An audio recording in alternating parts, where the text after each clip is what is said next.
క్రీస్తునందున్న ప్రియులకు ప్రేమతో వందనాలు తెలియజేయుచున్నాను.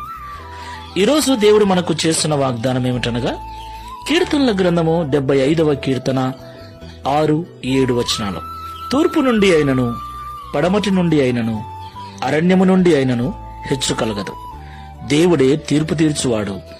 ఆయన ఒకరిని తగ్గించును, ఒకరిని హెచ్చించును. దేవునికి మహిమ కలుగునుగాక. నా ప్రియమైన సహోదరి సహోదరులారా, ఈ లోకంలో జీవిస్తున్న మనం అందరము కూడా గొప్పగా బ్రతకాలని, హెచ్చుగా బ్రతకాలని, ఒకరికంటే తక్కువ బ్రతకకుండా, ఒకరి దగ్గరికి వెళ్లి చేయి చాపి అడిగే స్థితిలో ఉండకుండా ఉన్నతమైన స్థితికి వెళ్లాలని అందరము కోరుకుంటూ ఉంటాం. అందుకొరకు అన్ని రకాల ప్రయత్నాలు చేస్తూ ఉంటాం, అన్ని రకాలుగా ప్రయాసపడుతూ ఉంటాం.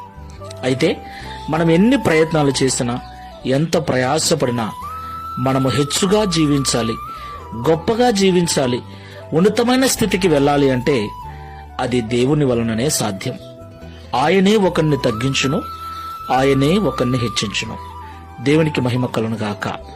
తూర్పు నుండి అయినను, పడమట నుండి అయినను, అరణ్యము నుండి అయినను, ఏ విధము చేతనైనను మనంతట మనము మన స్వబుద్ధి, మన స్వనీతి ద్వారా, మన స్వశక్తి ద్వారా, మన స్వశ్రమ ద్వారా ఉన్నత స్థితికి వెళ్ళలేమని, మనము ఎంత జ్ఞానవంతులమైనా, ఎంత నీతివంతులమైనా, ఎంత కష్టపడే మనస్తత్వం ఉన్నా దేవుని దయ మీద, కనికరం మీద ఆధారపడవలసిన వారమై ఉన్నామని ఎప్పుడూ మరవకూడదు.